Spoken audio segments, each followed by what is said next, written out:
No one warns you about the quiet moment when your life starts slipping away. Not in a dramatic collapse or some movie-style failure, but in a normal morning when the alarm goes off and you already feel tired of a life you haven't even lived yet. And this is where our story begins, with Ethan Miller, a 32-year-old man living just outside Columbus, Ohio, doing everything society told him was right, working long hours, paying bills, staying responsible, yet feeling an invisible weight pressing on his chest every single day. Because deep down, he knew he was surviving, not building, dreaming, not executing. And every night, he told himself tomorrow would be different, while every morning, tomorrow quietly turned into never. And that's the dangerous lie most people in America live with, believing they'll start once life slows down, even though life never does. And Ethan felt this lie most clearly, sitting alone in his car one evening after work, staring at the steering wheel, realizing he could not tolerate the thought of living the same year over and over again for the next 3 decades. And that fear, raw, uncomfortable, honest, became the spark that changed everything. Not motivation or inspiration, but the terrifying clarity that time was passing whether he improved or not. And instead of making a dramatic promise to change his life, Ethan made a brutally simple decision. He would stop lying to himself. He would admit he wasted time, avoided discomfort, waited for motivation instead of building discipline. And from that night forward, he adopted one rule that would redefine his identity. He would do one hard thing every single day, whether he felt like it or not. No vision boards, no speeches, no external validation, just action. And if you're listening to this story right now feeling uncomfortable because it sounds familiar, pause here for a second. Hit the like button, not for the algorithm, but as a signal to yourself that you're still paying attention to your life. And consider subscribing, because the part everyone avoids, the struggle, the boredom, the internal resistance, is exactly where this story is going next. The first few weeks after Ethan made that decision were not cinematic or inspiring. They were uncomfortable, awkward, and lonely, because discipline does not feel powerful at the beginning. It feels restrictive, like you are taking something away from yourself rather than becoming someone new. And Ethan felt this every morning when the alarm rang earlier than it used to, and his body argued that sleep was more logical than progress. Every night when he chose to work on skills instead of escaping into social media, and every weekend when he said no to comfort and yes to effort. Not because he suddenly loved hard work, but because he hated staying the same more than he hated discomfort. And that distinction mattered, because motivation kept disappearing, but commitment stayed. And slowly he realized the real enemy was not his job, his circumstances, or his lack of opportunities. It was the internal negotiation he had been having with himself for years, the one where he kept lowering standards to avoid pain. And once that negotiation ended, the internal war became clearer, louder, and harder, because now there was no excuse to hide behind, and the resistance showed up in subtle ways. Friends joking that he was doing too much, coworkers questioning why he was pushing so hard, family reminding him to be realistic, and even his own mind whispering that maybe this effort wouldn't pay off, that maybe he was wasting energy chasing something uncertain. And this is the phase where most people quit, not because they fail, but because no one claps for consistency. There are no visible results, no validation, no proof that the sacrifice is worth it.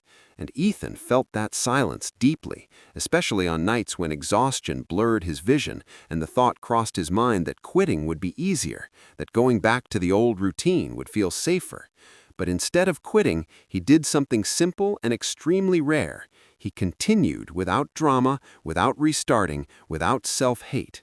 And that consistency began to rewire his identity, because he stopped asking himself, "Do I feel like doing this?" and started asking, "What would the disciplined version of me do today?" And that question didn't eliminate fear or doubt, it just removed them from the decision-making process. And over months of repetition, something subtle but powerful happened. His confidence stopped coming from outcomes and started coming from integrity, from knowing that he did what he said he would do even when no one was watching. And that internal alignment changed how he walked, how he spoke, how he carried himself, even though externally his life still looked ordinary. And this is where many listeners get impatient because they want the breakthrough, the payoff, the visible success. But this middle phase is the foundation, the part where discipline builds credibility with yourself. And if you're listening right now feeling that same resistance, that same boredom, that same quiet doubt, understand this clearly. You are not stuck. You are early. And if this resonates with you even a little, take 2 seconds and subscribe, because stories like this are not about hype. They are about the long, uncomfortable middle that actually changes lives. And as Ethan kept showing up day after day without guarantees, he didn't realize it yet, but he was approaching the moment where preparation would finally meet opportunity. And the real test would no longer be whether he could work in silence, but whether he could handle success without reverting back to who he used to be. After nearly 2 years of operating in obscurity, something finally shifted for Ethan, not in the loud, explosive way people fantasize about, but through a quiet opportunity that only recognized him because he had quietly become ready. And this is the part most people misunderstand about success in America. They think opportunity arrives randomly, when in reality it notices patterns, and Ethan had built one through discipline, skill acquisition, and reliability. So when a former contact reached out asking if he could help solve a problem on a tight deadline, Ethan said yes without hesitation, even though it scared him, because fear no longer dictated his choices, and that single yes turned into another request, then a referral, then a side income that began to rival his full-time paycheck. But with growth came a new challenge that was more dangerous than failure: temptation. The temptation to relax, to celebrate early, to believe the hard part was over. And Ethan felt it strongly the first time he saw his bank balance reflect progress, because comfort tried to pull him back into old habits, whispering that he had earned rest, that consistency was no longer required at the same intensity. And this is where many people self-sabotage, not because they lack ability, but because they are unfamiliar with sustained responsibility at a higher level. And Ethan nearly slipped, missing routines, skipping workouts, delaying work, until one night he caught himself scrolling aimlessly, feeling the same hollow sensation he had swore never to return to. And that moment reminded him that success does not change who you are, it exposes who you are. And if discipline built the door, character was required to walk through it. So he doubled down, not by working more hours, but by protecting standards, by treating his routines as non-negotiable, by understanding that growth at a higher level requires better boundaries, not more hustle. And slowly his external life began to reflect his internal change. His confidence became calm instead of anxious. His decisions became intentional instead of reactive. And people around him noticed, not because he talked about success, but because his presence carried certainty. And this is the phase where results become visible enough for others to comment, criticize, or suddenly support you, often forgetting the years they never saw. And if you're listening to this and waiting for permission to take your own growth seriously, let this part be that permission. And if this story is helping you reframe what success actually looks like this video to signal that you value depth over shortcuts. Because the next part is where Ethan faces the hardest truth of all, not about money or work, but about responsibility to become someone others can rely on, including the version of himself he almost gave up on. As Ethan's progress became undeniable, a new weight settled on him, one he had never anticipated, because success did not feel like freedom the way he once imagined.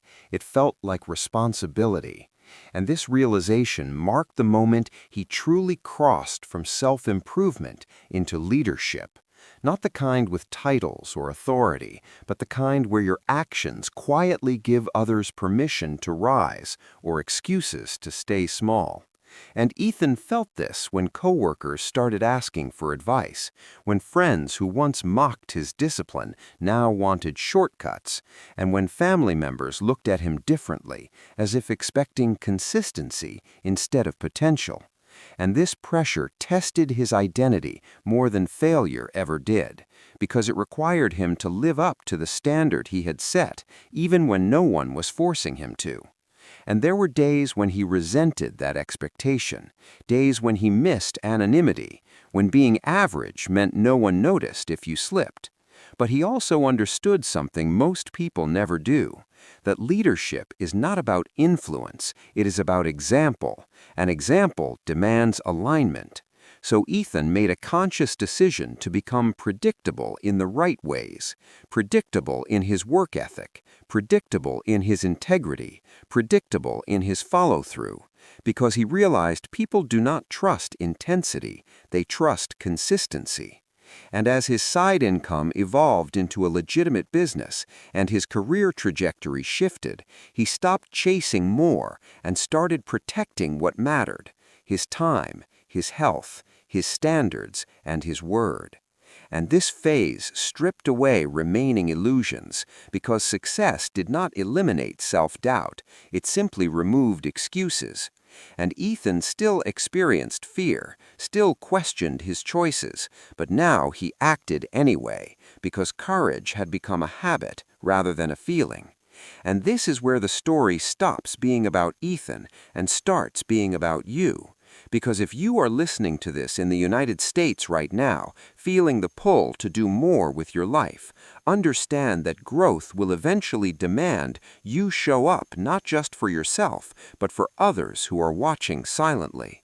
And if this story has been challenging the way you think about discipline and responsibility, subscribe to this channel, because the final part is not about how Ethan succeeded. It is about how you can apply the same principles without waiting years to start. And the ending of this story is not a celebration, it is a decision, one that every listener must make for themselves. Years after that quiet moment in his car, Ethan stood in front of a mirror one morning and realized something that would have sounded unbelievable to his past self. Not that he was successful by society's loud standards, but that he was finally at peace with who he had become. Because the real reward was never the money, the career shift, or the external stability. It was the trust he had rebuilt with himself. The knowledge that when life applied pressure, he no longer collapsed inward or waited for permission to act. And this is the part most motivational stories get wrong. They focus on results instead of transformation. But results can disappear, markets change, opportunities dry up, while identity stays. And Ethan's story is not special because he was talented or lucky. It is powerful because it is repeatable. And the only thing separating his old life from his current one was the moment he decided that comfort was no longer worth the cost. So, before this video ends, take action right now. Like this video as a signal that you are done being a passive listener. Subscribe to this channel if you want stories that challenge excuses instead of feeding them. And comment below what topic you want in the next video: discipline, money, purpose, time management, or rebuilding confidence. Because your engagement is not for the algorithm, it is a public commitment to yourself. And remember this clearly as you move forward. Your future is not waiting for motivation, it is waiting for consistency. And the decision you make today will quietly shape the life you wake up to tomorrow.